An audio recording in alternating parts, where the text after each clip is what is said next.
Kart racing is an international motorsport that has a huge following, especially in Europe. The karts look a bit like miniature Formula One race cars, but have no suspension system. Kart racing can be even more exciting than F1 because of their small size and increased maneuverability. This Italian-made racing kart, with its one-cylinder 125cc engine, reaches speeds of 110 miles per hour. An aluminum case houses all the engine components. A computer-guided drill bores various holes for installing them.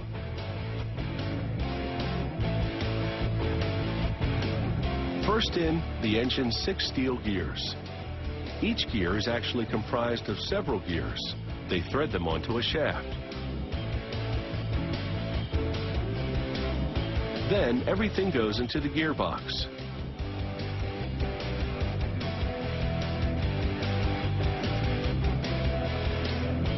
Behind the gears goes the gear shifter, which the driver operates with a lever. Next comes the drive shaft. It turns a chain that rotates the axle on which the rear wheels are mounted.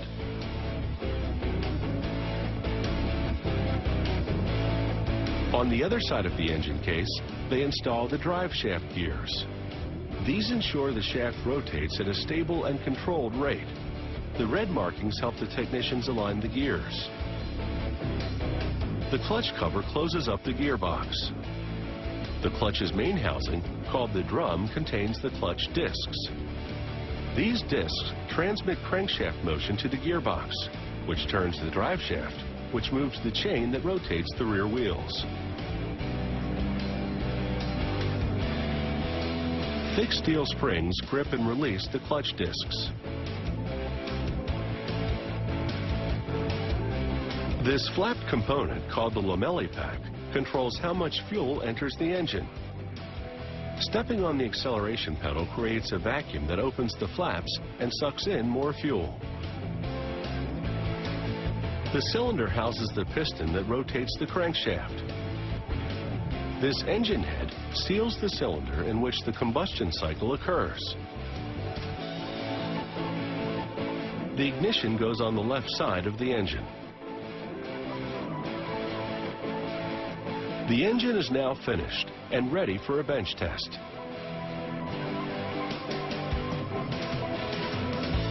Technicians use special instruments to monitor and calibrate its performance.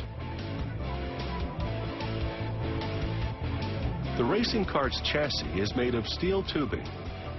At the back, they mount bearings to hold the rear axle. Then they mount the axle itself, and on it, brake discs. They attach brake calipers to the chassis. Under braking, they squeeze the discs to stop the wheels from turning.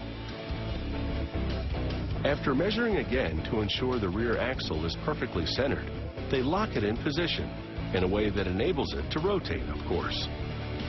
Now for the steering system. At the front of the chassis, technicians mount a spindle on each side. The spindles turn the kart's front wheels.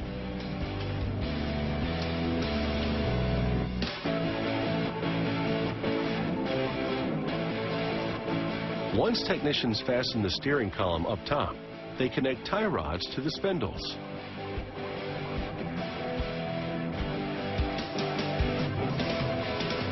Tie rods transmit the rotation of the steering column via those spindles to the front wheels. Next, technicians mount 2 spring-loaded pedals in front of the chassis.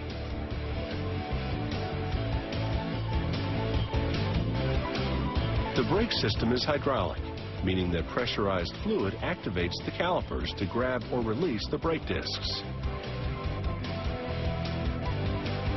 Next come the wheel hubs, on which the tire rims go.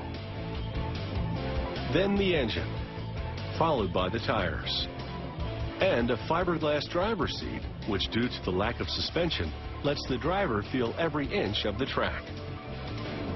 Finally, the steering wheel and a data recording device that tracks everything from speed and lap time to tire and exhaust temperatures.